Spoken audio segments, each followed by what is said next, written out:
Malam. Halo. Selamat malam Bu Sofi.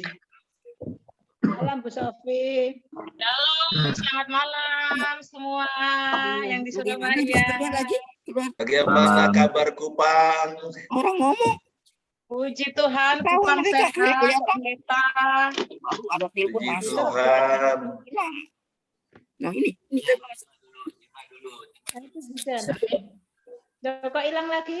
Sudah bisa. Ya, sudah ya. Sudah bisa. Ya, terima kasih.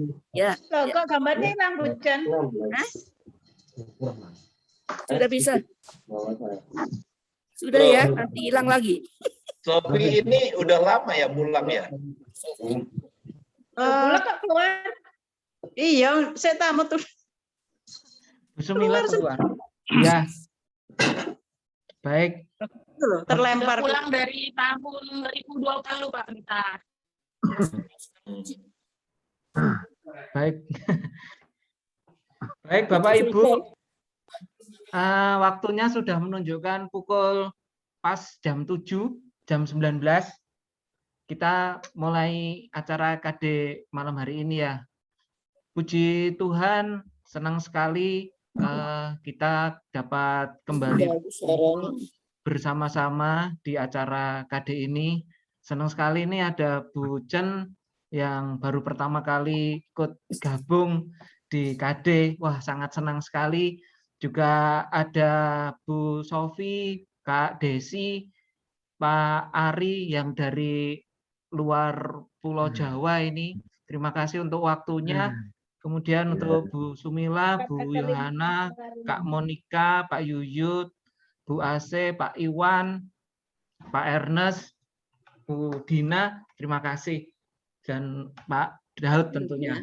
Baik, mari kita mulai kebaktian doa malam hari ini. Sebelumnya kita berdoa bersama. Mari kita berdoa. Bapa, sungguh kami mengucap syukur untuk kehidupan kami. Bapak, terima kasih karena Engkau selalu beserta dengan kami.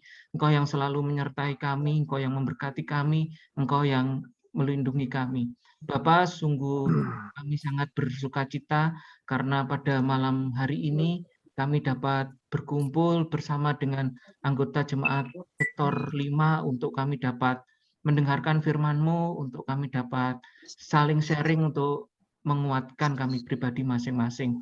Bapak, berkati kami semua, Kau juga berkati peralatan yang kami gunakan supaya acara kebaktian doa online ini dapat berjalan dengan lancar dari awal hingga akhirnya nanti.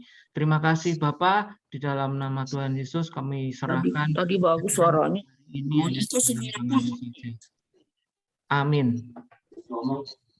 Baik Bapak Ibu, sebelumnya mari kita menyanyikan sebuah lagu. Ini lagunya cukup riang ya, judulnya adalah Yesus Memanggil, sama seperti Yesus memanggil kita untuk datang bersekutu bersama di malam hari ini. Mari kita dengarkan, kalau bisa dinyanyikan, kita nyanyikan karena ini hanya dari NKB. Mari kita nyanyikan bersama.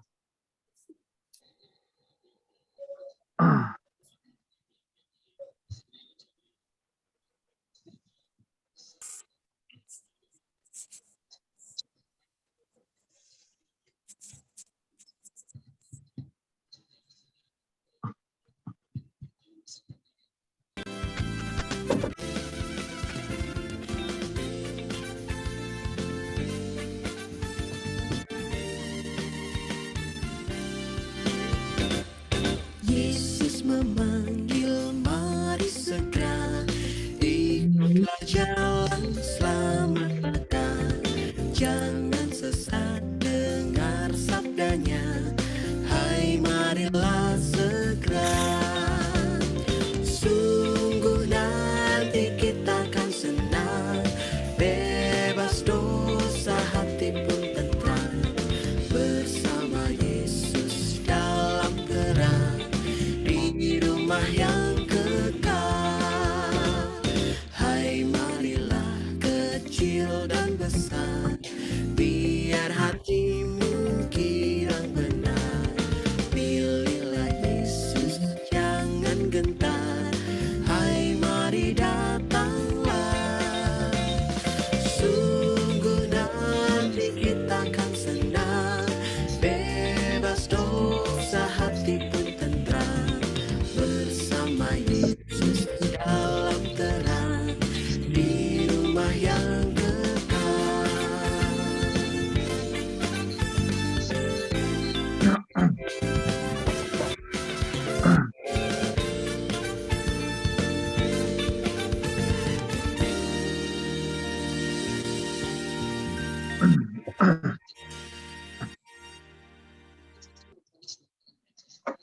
Ya, baik Bapak Ibu, memang kita datang di acara kebaktian doa ini karena tentunya Yesus yang memanggil kita ya. Dan kita pun menjadi sangat bersukacita dapat bertemu dengan satu sama lain.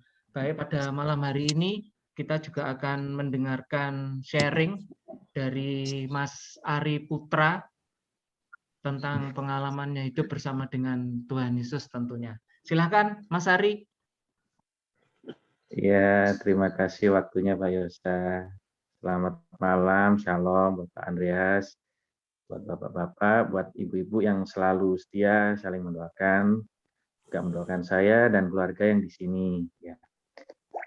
Kemarin Pak Yosa WA Mas Hari coba sharing tentang hikmat di masa pandemi ini.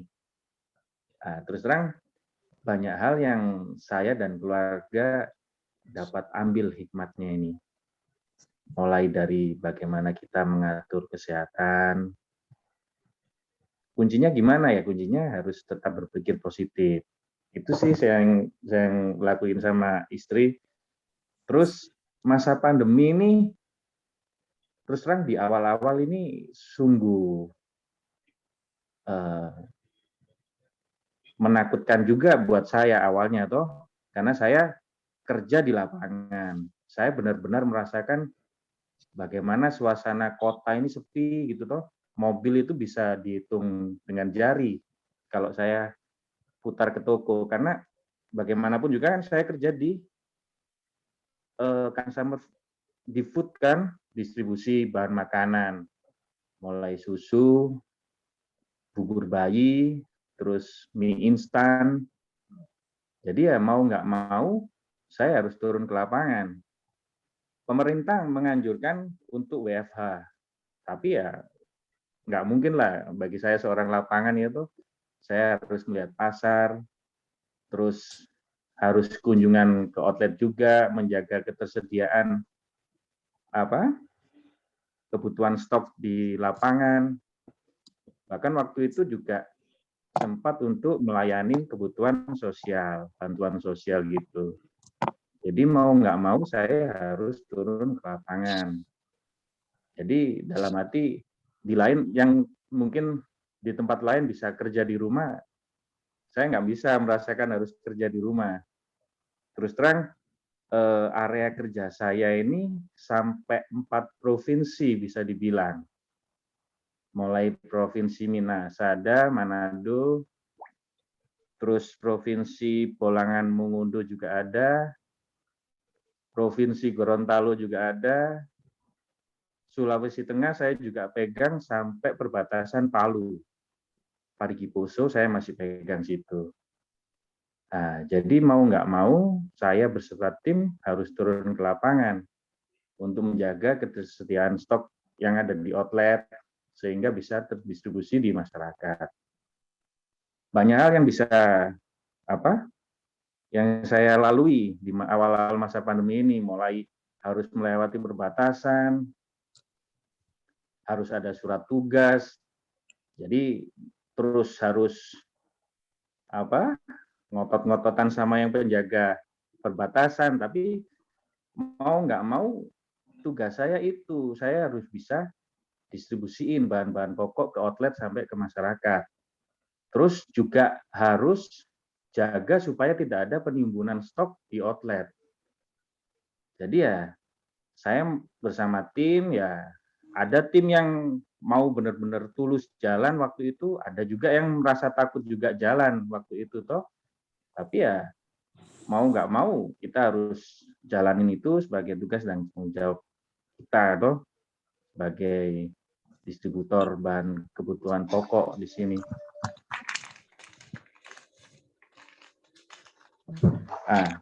Di situ sih saya juga berhikmat, minta hikmat Tuhan supaya jangan sampai di masa pandemi ini toko-toko juga memanfaatin ngambil-ngambil barang terus akhirnya nggak bayar.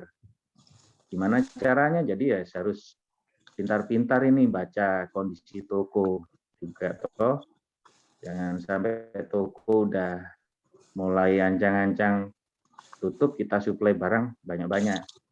Di situ kita harus benar-benar minta hikmat dari Tuhan supaya jangan sampai toko kabur, bawa uang lari, terutama juga karyawan kan di masa pandemi ini kan banyak toh kadang mikir jalan instan, ya udah pakai duit perusahaan aja gitu. Tapi ya bersyukur selama masa pandemi ini ada masalah sih tapi masih bisa teratasi. Terus terang di masa pandemi ini saya juga belajar toh bisa melihat orang-orang yang benar-benar tulus bekerja atau yang dia nggak tulus atau bahkan yang menyalahgunakan. Jadi saya benar-benar liatin satu persatu personil saya. Karena kan bagaimanapun juga kan saya harus menjaga toh, karena kebetulan distributor kami juga punya karyawan banyak dan bersyukur di masa pandemi ini tidak ada satu karyawan pun yang ada pengurangan di perusahaan kami. Saya bekerja di Indofood Group. Jadi bersyukur selama pandemi ini tidak ada karyawan yang dirumahkan. Tapi ya itu tadi saya benar-benar seleksi minta hikmat Tuhan supaya orang yang benar-benar bisa menikmatin ya orang yang benar-benar mau kerja. Jadi mulai satu persatu saya liatin satu persatu personil. Kalau memang ada penyalahgunaan ya udah saya cut aja. Saya cari orang yang benar-benar mau kerja dan bersyukur selama ini masalah nggak terlalu besar.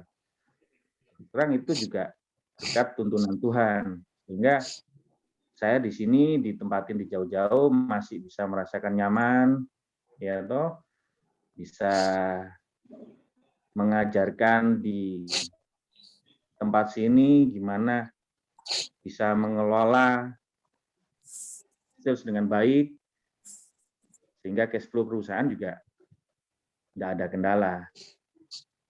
Jadi selama pandemi ini saya benar-benar belajar berhikmat dalam hal itu kalau di pekerjaan. Jadi ya kalau hikmat yang paling terus terang yang saya takutkan waktu itu kalau Indonesia benar-benar menjalankan lockdown. Karena ada skenario memang akan banyak karyawan yang diputus. Di situ kan kasihan juga toh kalau mereka yang mau kerja terus tiba-tiba kehilangan pekerjaan. Nah, momen-momen waktu Indonesia mau mutusin lockdown apa enggak itu terus terang saya berdoa sama Tuhan toh jangan sampai Indonesia ini sampai lockdown sehingga personil saya ada yang sampai dirumahkan, ya itu kasihan sih. Jadi benar-benar kalau di pekerjaan ini Tuhan ngajarin saya berhikmat dalam hal itu sih, bagaimana mengelola hubungan baik dengan toko, terus menjaga keseimbangan perusahaan ini supaya terus berjalan dengan lancar. Dan bersyukur kalau dibanding tahun lalu pertumbuhan masih bisa kami rasakan di sini. Jadi ya saya bersyukur sekarang punya tim yang benar-benar masih mau bantu saya sih. Itu aja. Jadi hikmat selama pandemi banyak sekali Pak Yosa buat teman-teman. Nggak hanya itu aja, terus kita gimana jaga kesehatan, terus terang di masa pandemi ini kesehatan itu yang paling utama sih daripada yang lain. Jadi mulai cari aktivitas, gimana bisa ningkatin imun, mulai goes bareng-bareng tim. Jadi ya itu sih pengalaman saya selama pandemi hampir 2 tahun ini dan bersyukur saya menjalani kehidupan di lapangan yang memang jarak tempuhnya sampai 4 provinsi, nggak pernah sih merasakan sakit. Jadi ya, puji Tuhan, Tuhan masih tolong saya, Tuhan masih berkatin keluarga saya, masih lindungi walaupun saya jauh di sini, nggak ada sanak saudara, tapi saya punya saudara, teman-teman kantor, saudara saya. Terus perkumpulan di sini saya juga udah punya komunitas, jadi ya merasa bersyukur sih di sini, walaupun nggak ada sanak saudara, tapi ada keluarga di sini. Jadi ya di masa pandemi ini saya dan istri terus minta hikmat Tuhan aja, berikan kesehatan yang lebih baik lagi. Jadi udah nggak ada impian yang muluk-muluk lagi kecuali sehat. Itu sih kalau pengalaman pribadi saya. Terima kasih Pak Yosa. Terima kasih Mas Ari, sangat memberkati sekali Mas Ari. Jadi puji Tuhan ya Mas ya, kita semua selalu dalam kasih dan perlindungannya kemanapun kita pergi, kemanapun kita melangkah ya Mas Ari ya. Asal hati kita tetap melekat Ya, Pak. padanya, Tuhan selalu memberikan berkat dan perlindungannya bagi kita semua di sini. Ya, terima kasih Mas Ari untuk sharingnya. Sehat-sehat terus, semangat terus di sana meskipun jauh dari keluarga, tapi tetap aja kita ini semua keluarga di sini, keluarga sektor 5 Mas Ari. Sebulan sekali kita tetap bisa ketemu Mas Ari. Baik, Amin. terima kasih Mas Ari. Kita akan memujikan sebuah lagu sebelum kita masuk ke dalam firman Tuhan. Karena kita tidak tahu hari esok seperti apa, tapi yang jelas hari esok kita tentu bersama dengan Tuhan Yesus. Kita nyanyikan sebuah lagu berjudul Ku Tak Tahu Kan Hari Esok.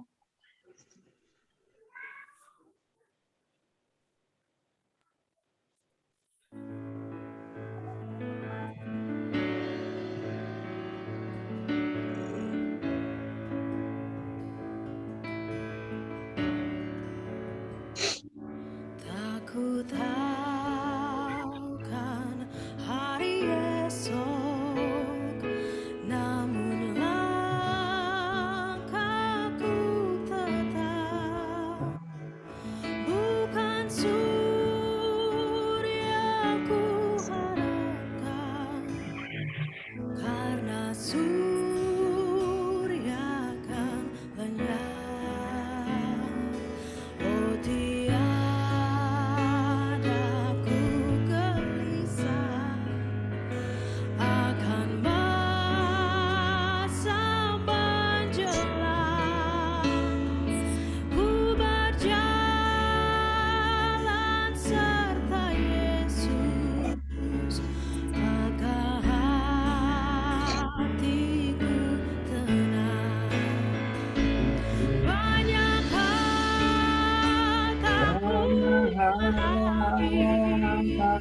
dalam masa menjelang, tapi bagiku ini tangan Tuhan yang pegang.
bagiku ini tangan Tuhan yang pegang.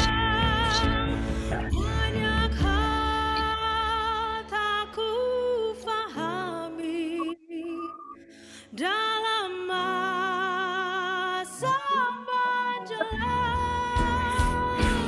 tapi terang bagiku ini tangan Tuhan yang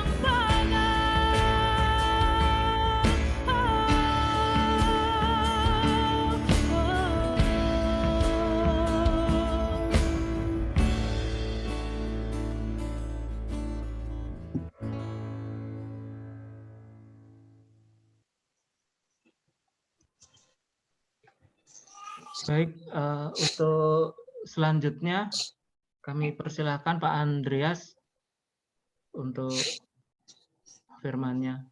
Terima kasih. Baik, mari Bapak, Ibu, dan Saudara, kita datang menghadiri kata Tuhan, kita berdoa sebelum kita membaca dan merenungkan firman Tuhan.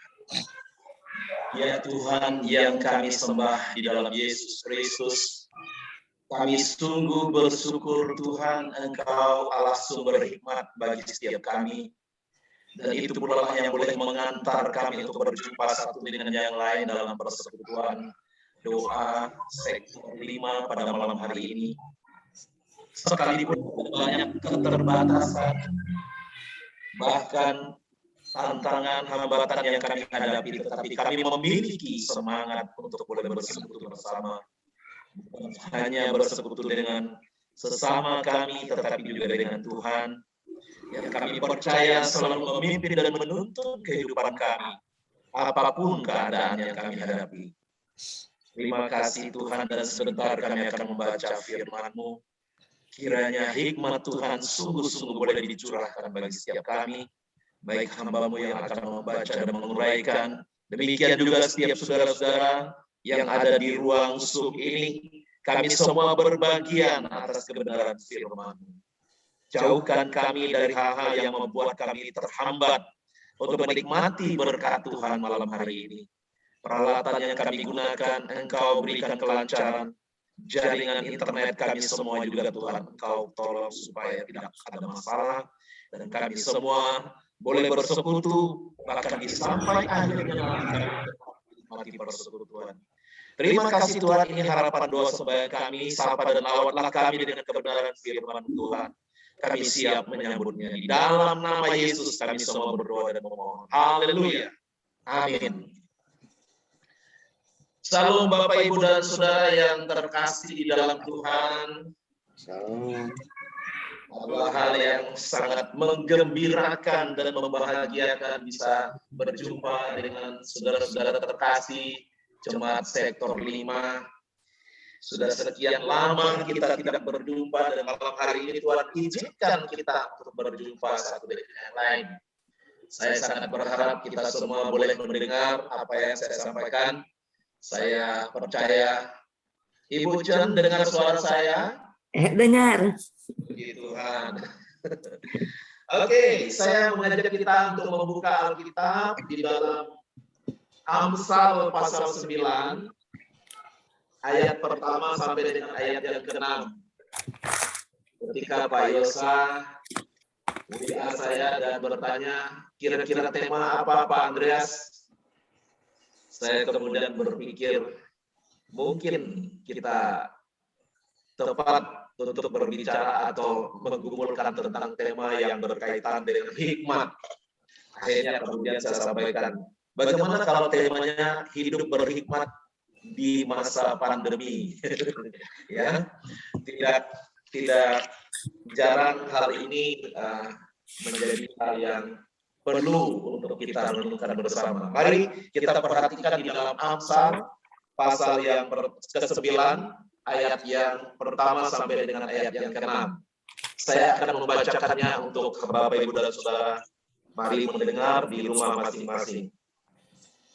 Hikmat telah mendirikan rumahnya, menegakkan ketujuh tiangnya, memotong ternak sembelihannya, mencampur anggurnya, dan menyediakan hidangannya.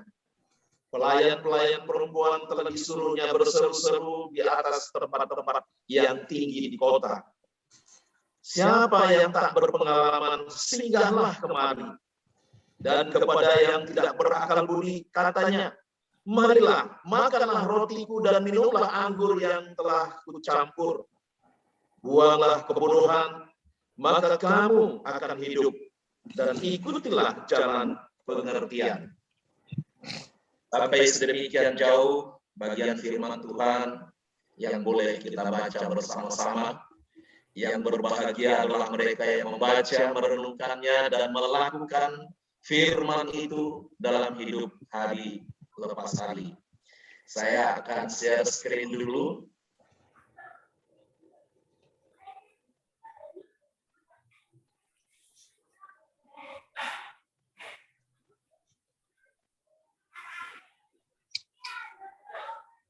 Ya, Bapak, Ibu, dan Saudara,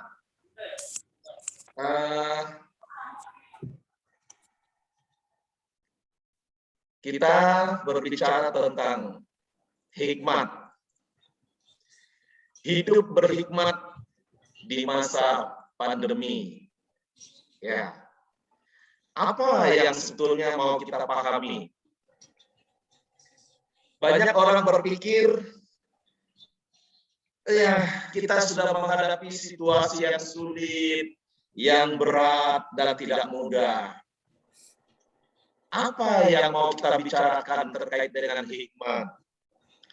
Bukankah setiap kita sudah memiliki hikmat dan hidup dalam hikmat? Banyak orang berkata seperti itu, Bapak, Ibu, dan Saudara. Tapi, benarkah dia sudah hidup dalam hikmat? Dan kalau dia benar hidup dalam hikmat, hikmat yang dari mana yang dia pakai untuk menjalani kehidupannya? Terutama di dalam masa-masa yang tidak mudah. Pandemi COVID-19 ini sudah kita hadapi hampir 2 tahun. Banyak orang kelimpungan, banyak orang kebingungan, banyak orang kemudian menjadi frustrasi, asa, dan lain sebagainya. Kita tadi bersyukur mendengar kesaksian dari rekan kita, Mas Ari Putra, di tengah-tengah menghadapi situasi yang tidak mudah.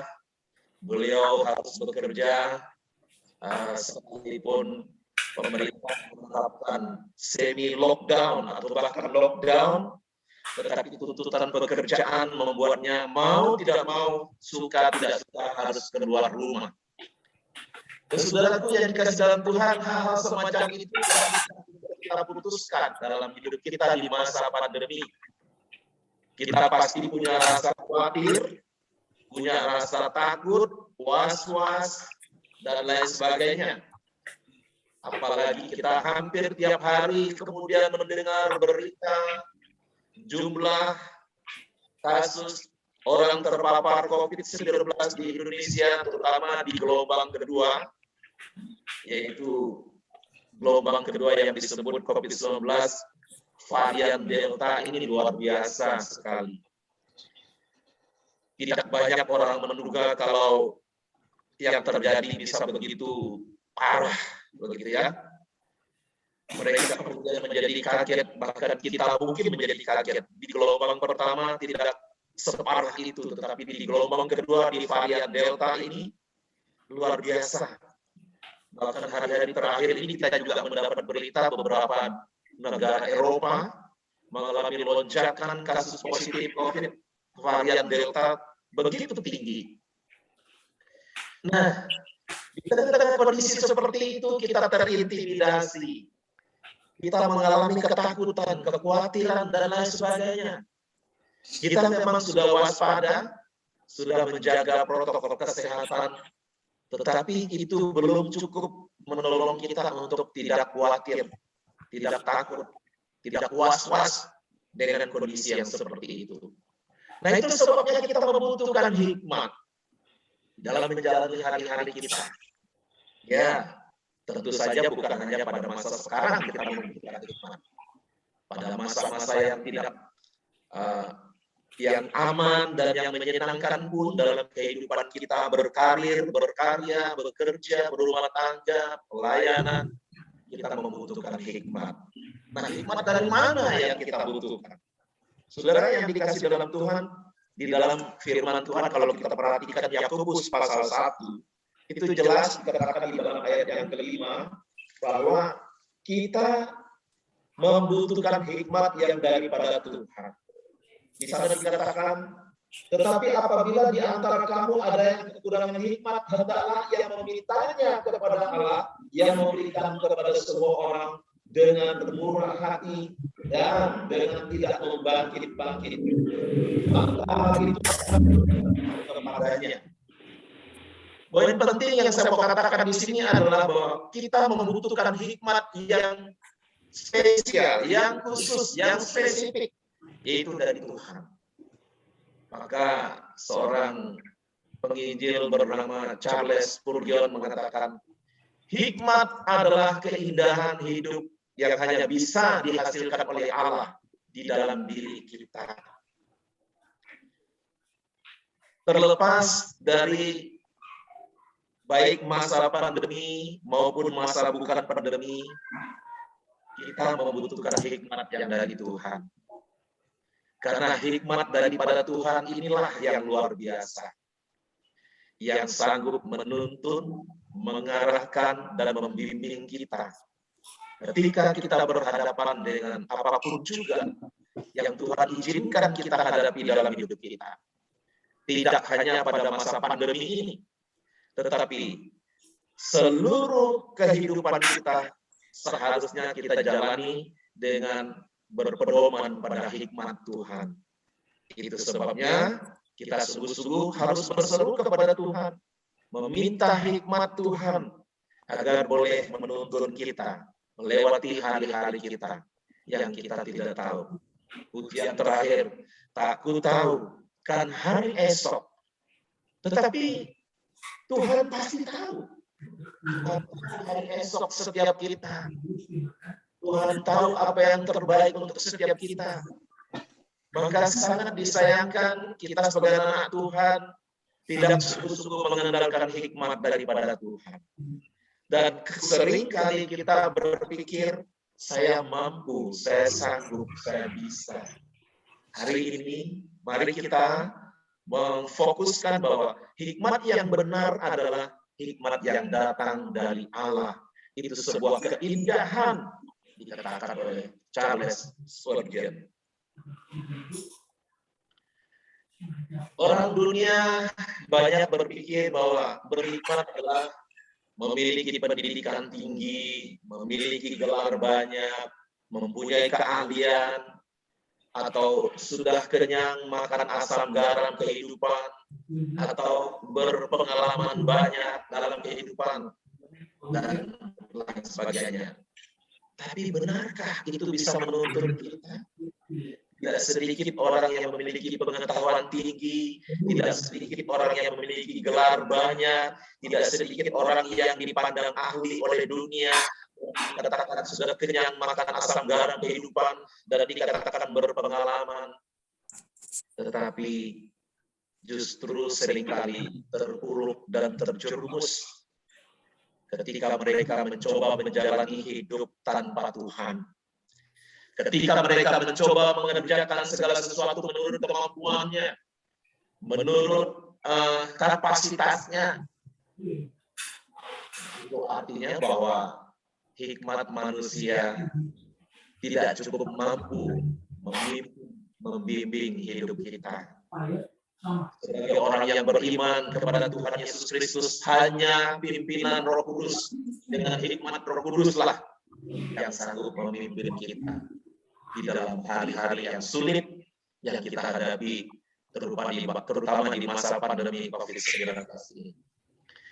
Saudaraku yang dikasih dalam Tuhan, saya sengaja mengambil gambar ini, seorang anak kecil.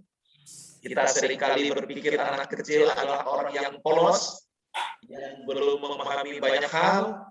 Mereka hidup apa adanya, mereka menikmati apa adanya. Itulah gambaran anak kecil. Dan yang membuat saya sangat tertarik adalah anak kecil ini di pangkuannya ada Alkitab dan saya tidak tahu apakah dia benar-benar membacanya atau apa.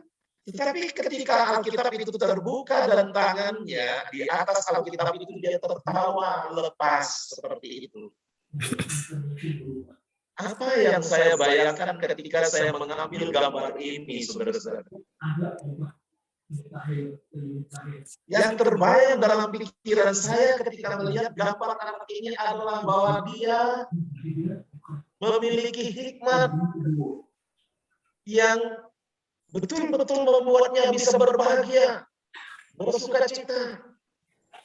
Karena hikmat Tuhan itu adalah hikmat yang masuk akal.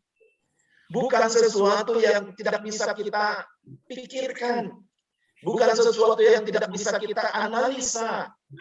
Tapi hikmat Tuhan itu adalah hikmat yang masuk akal. Ya, yang bisa relevan dengan pikiran kita, relevan dengan keadaan kita, relevan dengan siapapun kita.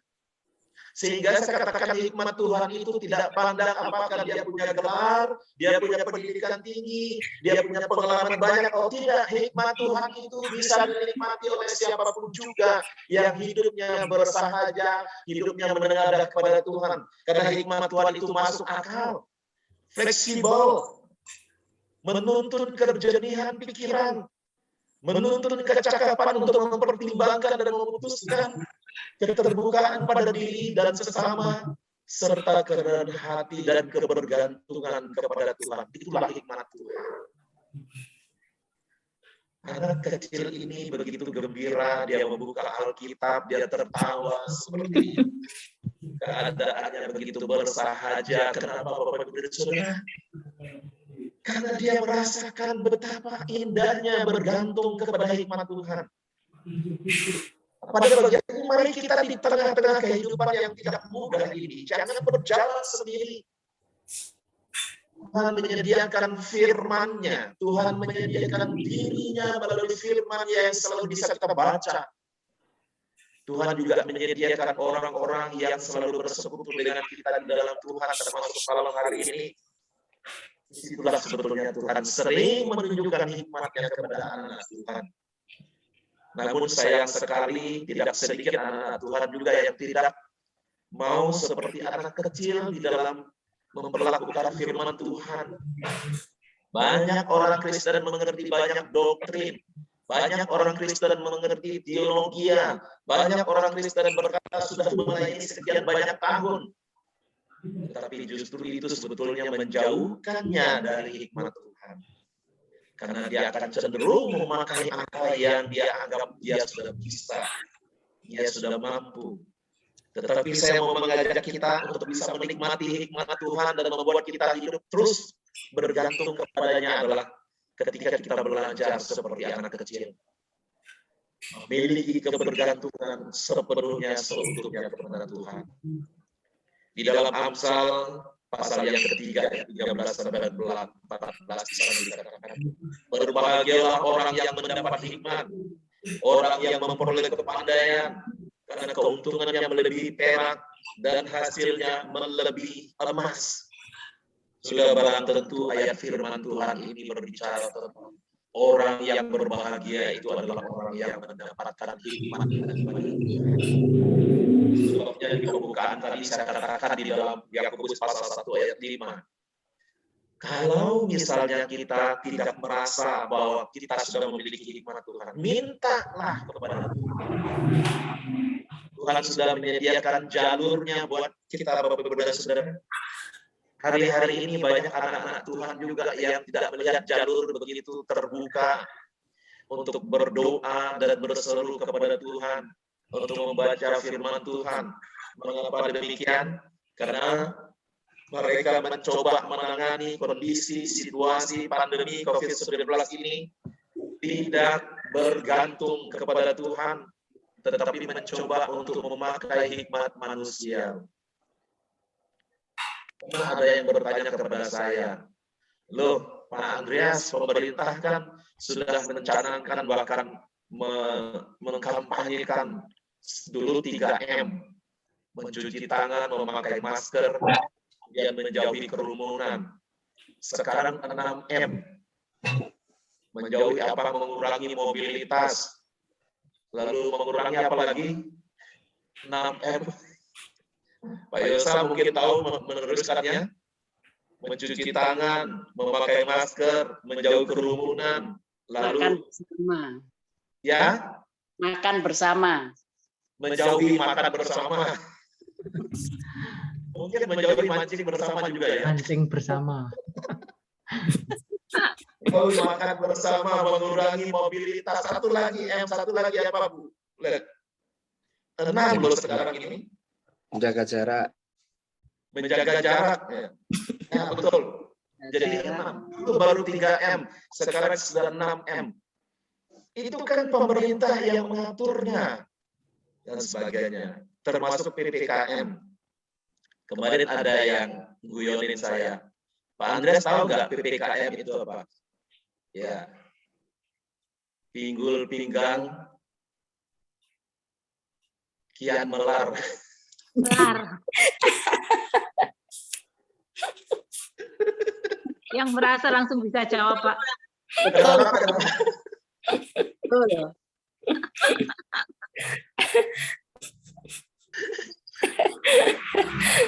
Coba diulang Pak Yosa, PPKM itu tadi apa?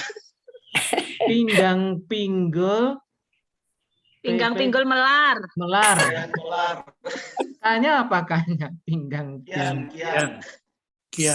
kian melar. Oh ya, pinggang pinggul kian melar. Ya udah, Pak. Yang merasa langsung hafal, Pak. Betul, Nggak tahu, Bu. tiba-tiba dia tanya saya, Pak Andreas tahu nggak kepanjangan PPKM itu? Nggak tahu. Saya ngomongnya gini, pembatasan pembatasan kegiatan masyarakat. Kegiatan masyarakat. Salah Pak Andreas. Lalu dia ngomong pinggang pinggul kian melar. Waduh.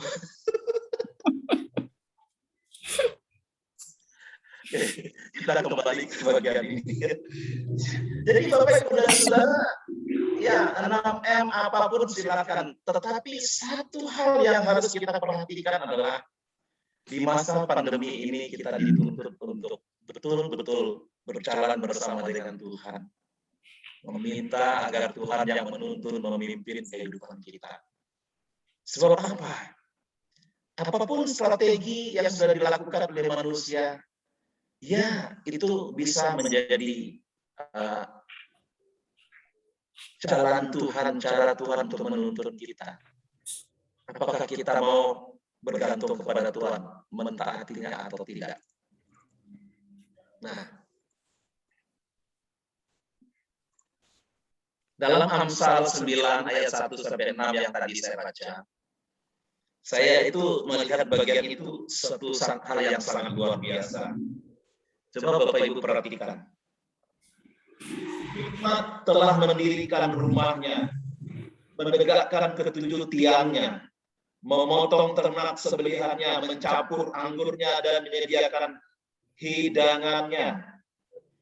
Pelayan-pelayan perempuan telah disuruhnya berseru-seru di atas tempat-tempat yang tinggi di kota. Coba kita perhatikan ayat 1 dan 2. Kalau kita sepintas melihat siapa ya yang bernama Hikmat itu. Nah, di bagian itu seperti dipersonalkan. Hikmat telah mendirikan. Ya, hikmat itu sebagai sesuatu yang dipersonalkan, berarti hikmat ini adalah sesuatu yang sangat luar biasa, Bapak Ibu Saudara. Berarti hikmat ini yang benar adalah dari Tuhan. Nah, lalu kita perhatikan ayat 1-2 itu berbicara tentang hal yang paling mendasar. Mendirikan rumah itu menyukuh kebutuhan paling mendasar, menyediakan hidangan, kebutuhan sehari-hari yang pasti. Coba, kalau bukan Tuhan yang memberikan kalimat ini kepada pembangsa, saya rasa tidak akan begini bunyinya. Jadi, hal pertama yang perlu diperhatikan di masa pandemi, yaitu perhatikan lingkungan rumah kita sendiri dulu. Keluarga kita. Kesempatan untuk memperhatikan orang-orang yang ada di dalam keluarga ini disediakan oleh Tuhan di masa sekarang ini, di mana kita banyak berdiam di rumah bersama anggota keluarga. Di situ kita boleh saling memperhatikan, memberikan kebutuhan-kebutuhan mendasar kepada anggota keluarga. Karena mungkin sebelum pandemi, kita paling jarang berjumpa dengan orang-orang yang ada di keluarga. Kita bekerja seharian, pergi pagi, pulang malam, lalu sudah capek, istirahat, besok pagi berangkat lagi. Demikian setiap hari. Kapan waktunya kita untuk bersama-sama dengan anggota keluarga, lalu kemudian berdoa bersama-sama dengan mereka. Yang sendiri, kita berkesempatan untuk membaca Alkitab lebih banyak. Kata pendidikan rumah ini sangat menyentuh hal paling mendasar dalam hidup kita ketika kita ingin menikmati hikmat Tuhan supaya hidup berbahagia. Yang kedua, menyediakan hidangan. Bapak, Ibu, dan Saudara, kebutuhan dasar rumah tangga dan makanan minuman. Maka pastilah kita harus memperhatikan hal ini. Nah, inilah yang paling diperhatikan di dalam kehidupan bersama dalam rumah tangga. Ketika tersedia hidangan makanan sehari-hari yang cukup, dan mengucap syukur untuk apa yang Tuhan sediakan, itu hal yang paling indah. Lalu ayat yang ketiga sampai kelima, di sana dikatakan, pelayan-pelayan perempuan telah disuruhnya berseru-seru di atas tempat yang tinggi di kota. Siapa yang tak berpengalaman, singgahlah kemari. Dan kepada yang tidak berakal budi, katanya, marilah makanlah rotiku, dan minumlah anggur yang telah kucampur. Ada semacam undangan. Tetapi inilah hikmat Tuhan. Hidup berhikmat bukan saja untuk diri sendiri, tetapi juga berguna bagi orang lain. Bagaimana kita sebagai anak Tuhan bisa menjadi berkat bagi orang-orang yang ada di sekitar kita, sekalipun di tengah kondisi yang tidak mudah. Ayat yang ke-6, hikmat menolong kita untuk mampu membaca situasi, menyikapi kondisi, dan menyesuaikan diri dengan keadaan. Saudara-saudara, akan sangat disayangkan sekali, pemerintah saja sudah menyarankan untuk menjaga protokol kesehatan.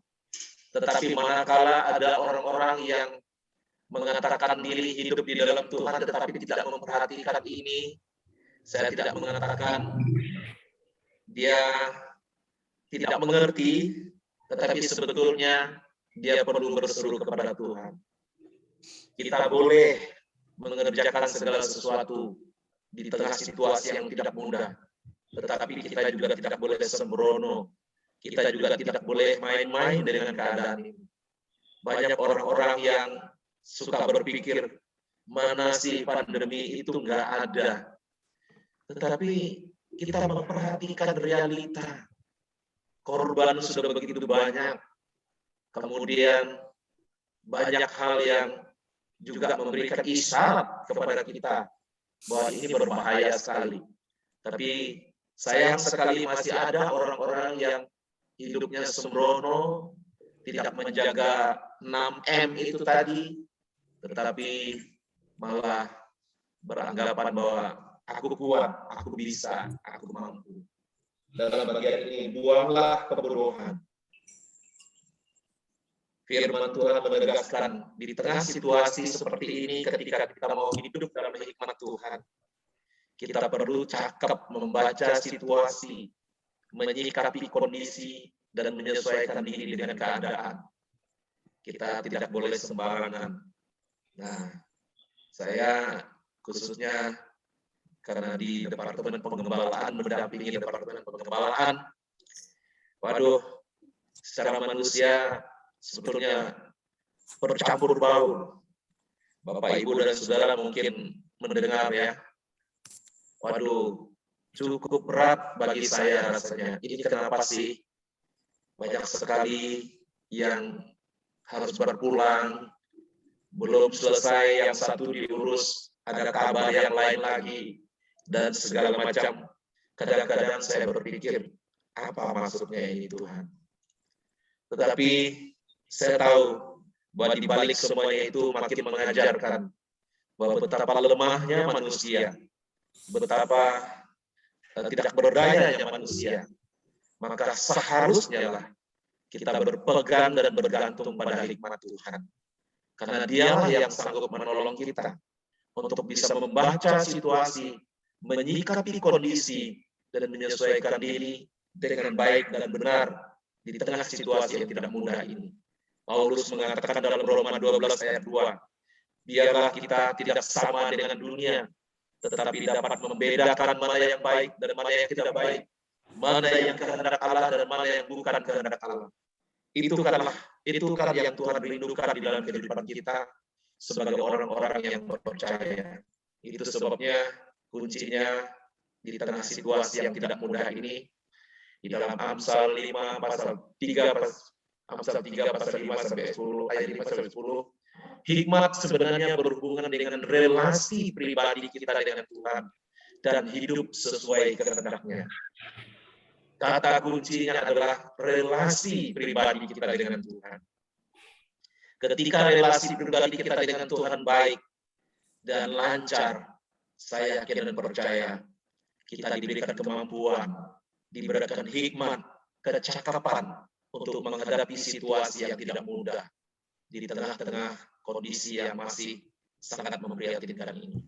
Bagaimana kita berrelasi dengan Tuhan? Pertama kita harus percaya kepada Tuhan dengan segenap hati dan mengakui Dia dalam segala laku kita. Dalam segala hal kita harus mempercayai Tuhan. Di sana jelas dikatakan firman Tuhan bahwa kalau kita percaya kepada Tuhan, di dalam ayat yang ke-5, percayalah kepada Tuhan dengan segenap hatimu dan janganlah bersandar kepada pengertianmu sendiri.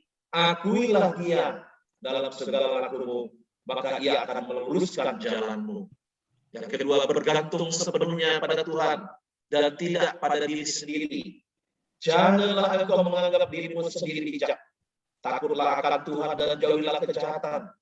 Ya, itulah yang akan menyembuhkan tubuhmu dan menyegarkan tulang-tulangmu.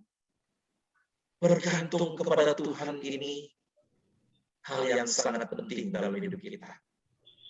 Ya, mungkin kita mengerti banyak obat, mungkin kita mengerti banyak pengalaman, tetapi tidak pernah bisa melebihi kebergantungan pada Tuhan.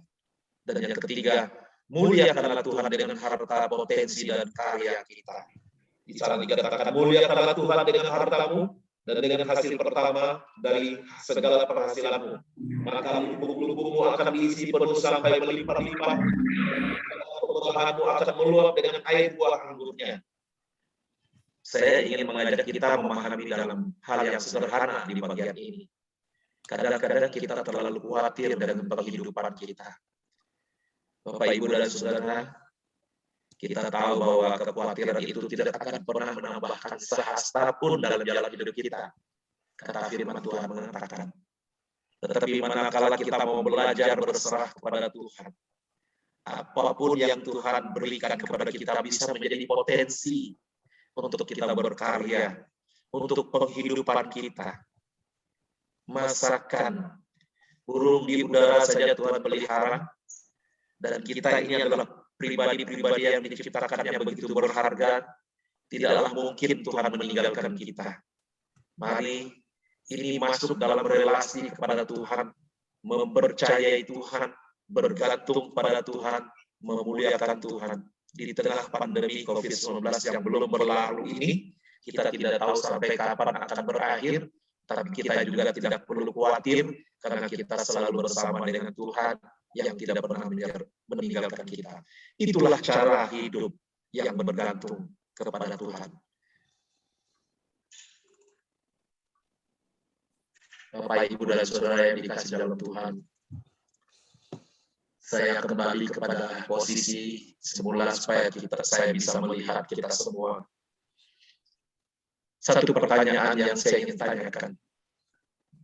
Apakah kita khawatir dengan kehidupan ini? Saya katakan tidak apa-apa. Kita khawatir bukan berarti kita takut. Kita khawatir bukan berarti kita tidak berhikmat.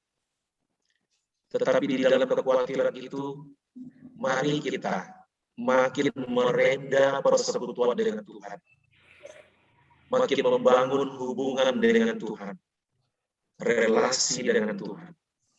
Dari sanalah Tuhan akan menyediakan hikmat. Saya percaya Tuhan selalu memberikan yang terbaik. Mungkin suatu ketika kita berpikir, kok bisa ya saya memikirkan ini? Kok bisa saya melakukan ini? Pertanyaan itu mungkin boleh muncul. Tetapi malam ini saya mau mengatakan, di dalam diri setiap kita, Tuhan itu sudah menempatkan hikmat yang begitu banyak. Yang sewaktu-waktu akan keluar dan muncul ketika kita menghadapi sesuatu yang tidak mudah dalam hidup kita. Tuhan sudah menempatkan di dalam diri kita masing-masing sesuatu yang bisa memberi jawab kepada kita ketika kita menghadapi segala sesuatu. Dan bahkan terkadang kita kaget, kok bisa saya melewati ini? Ya, itulah cara kerja hikmat Tuhan dalam hidup kita. Apapun keadaan yang kita hadapi, apapun situasi yang terjadi di sekitar kita, khawatir boleh, tetapi jangan pernah berpikir Tuhan meninggalkan kita. Dia akan membukakan dan membukakan bagi setiap kita apa yang tersimpan di dalam diri kita. Sebab setiap orang itu diciptakan oleh Tuhan komplit, lengkap dengan kebutuhan, dengan kemampuan, dengan akal budi yang Tuhan berikan kepadanya. Yang seringkali membuat itu tidak tereksplor, tidak keluar dari diri kita adalah ketika kita mulai membentengi, membatasinya dengan aku bisa.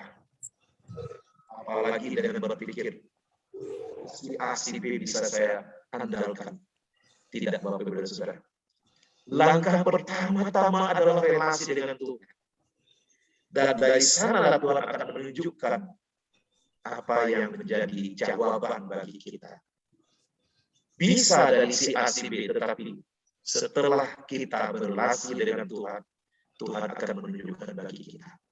Ini hikmat yang Tuhan anugerahkan bagi setiap kita orang percaya. Itu sebabnya, mari kalau kita menghadapi segala sesuatu, berdoalah, berserulah kepada Tuhan. Dia yang menyediakan sesuai dengan kebutuhan kita. Selamat menikmati hikmat Tuhan dalam hidup. Jangan pernah khawatir, berjalan bersama Tuhan. Dia akan menolong dan menuntun kita. Tuhan memberkati kita. Mari kita berdoa. Segala puji, hormat, kemuliaan, dan syukur kami naikkan ke hadirat-Mu Tuhan. Engkau Allah sang sumber hikmat yang sejati. Kepadamu lah kami selalu berseru.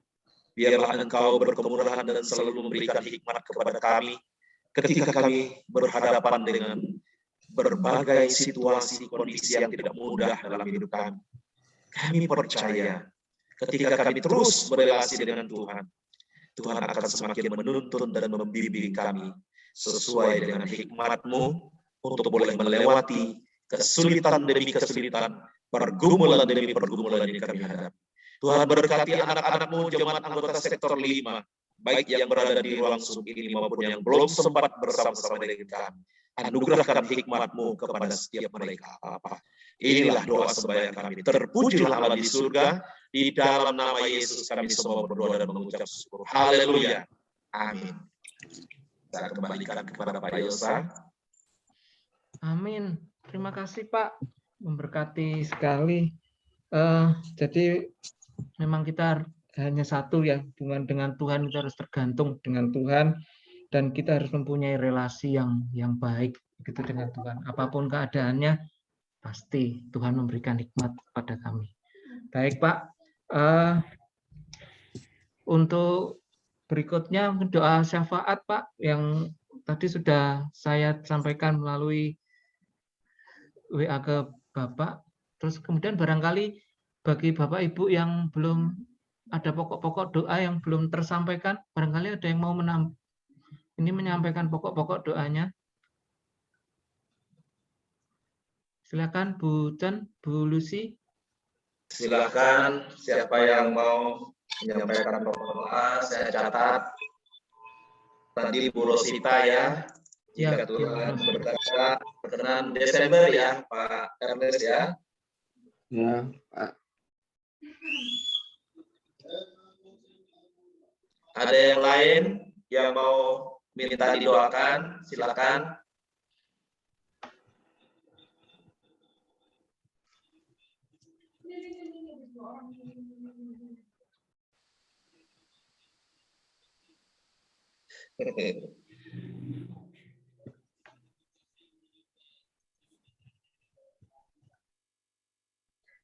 Bu Clara ini putrinya Bu Sarce ya? Ya, Pak. Oke. Pertengahan bulan depan tadi informasinya Ya. untuk melahirkan. Ya, jika memang sudah tidak ada lagi yang mau kita doakan bersama, saya akan doakan yang sudah diberikan oleh Pak Yosa.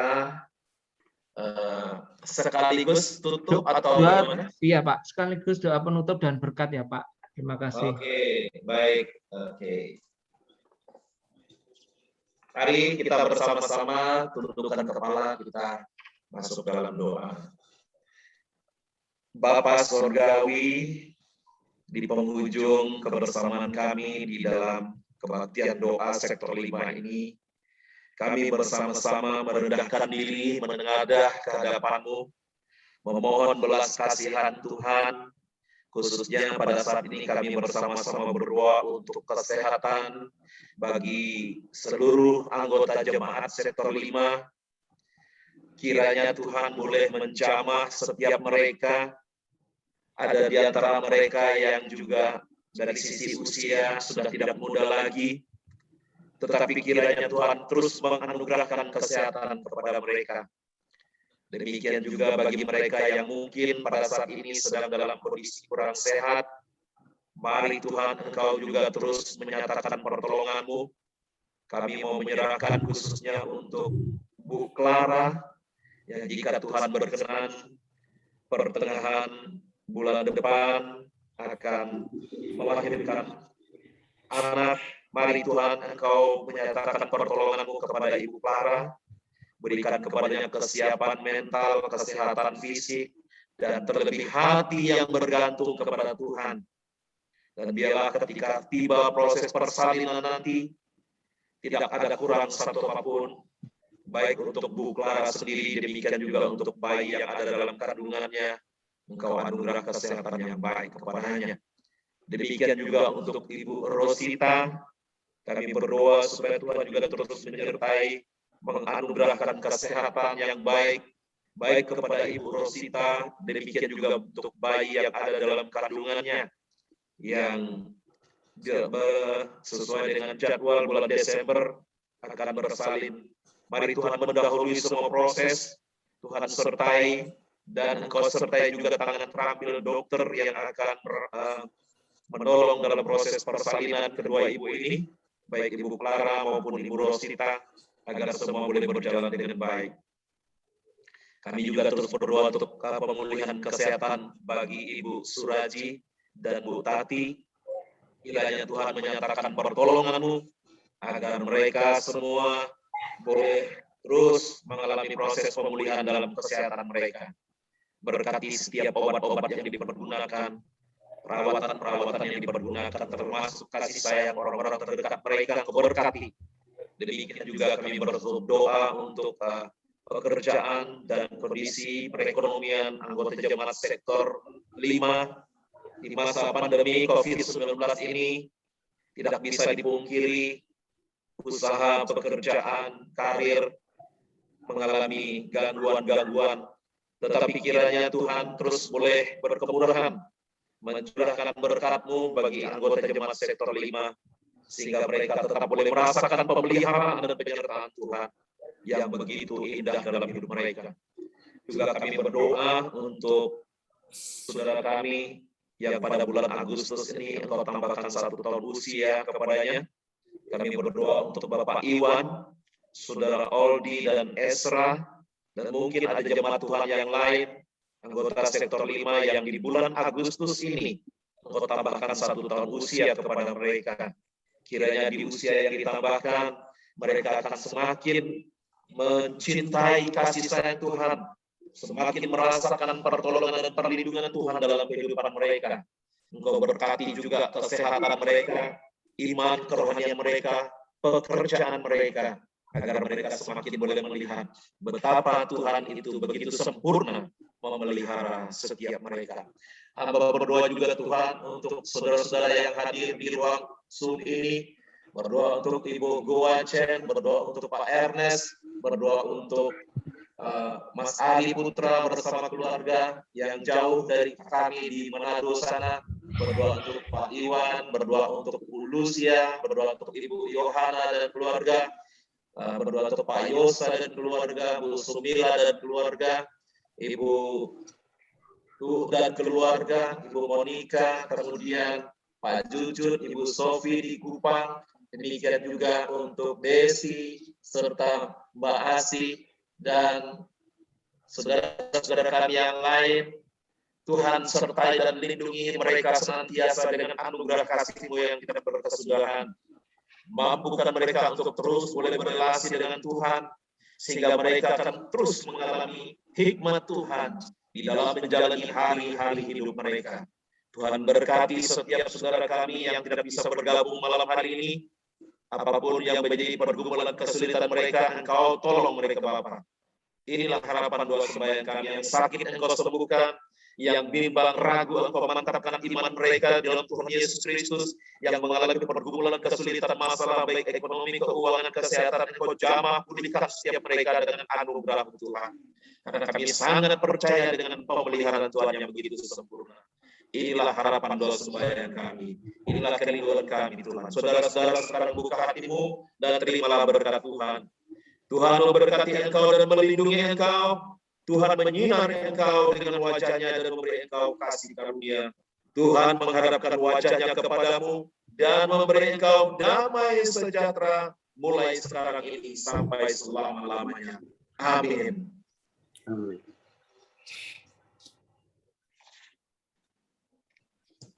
Amin. Terima kasih. Bapak Ibu, sebelum kita berpisah, kita foto dulu ya. Yang bisa buka kamera, kita foto. Kita foto gaya sektor 5. Tangannya seperti ini, dengan wajah yang ceria karena Tuhan selalu beserta dengan kita. Saya hitung. Sektor 5. 1, Pak Iwan tangannya. Ya. 1, 2, 3. Sektor 5. Oke. Terus yang kedua, kita penuh dengan cinta. Kita berikan cinta kepada rekan-rekan kita semuanya. Sarangnya seperti ini. Ya. 1, 2, 3. Asik ya. Senyum dan berwajah gembira. Ya, terima kasih Bapak Ibu semua. Terima kasih Pak Andreas. Terima kasih. Selamat malam semuanya malam hari ini. Terima kasih. Sangat memberkati sekali. Malam. Kita akan Terima kasih bertemu semua. merayakan Agustus. Bagaimana? Nanti kita memancing online nih, Pak. Pak Yosa. Baik, Bapak Diputarkan Ibu, video terima mancingnya kasih aja. untuk malam hari ini. Kita akhiri malam hari ini. Hujan. Buatkan doa malam hari ini. Senang sekali. Senang. Senang. Seru ya, Bucen ya. Kamu ditutup, senang Hujan. Senang sekali. Bisa ketemu. Iya. Kita juga senang berjumpa dengan Bu Chen. Saya senang sekali. Dari Kupang, dari Manado, dari mana lagi nih? Surabaya. Terima Salam kasih keluarga. yang sudah Dari meluangkan. Sidoarjo, Pak. Terima kasih semuanya. Sampai ketemu Mas Ali, lagi. jangan lupa Pak. Terima kasih. Terima kasih Pak Daud, Pak Andreas. Terima kasih. Tuhan berkati. Dan berkati. Tuhan menyertai. Bu Jen. Bye. Bye bye. Nggak mau percaya.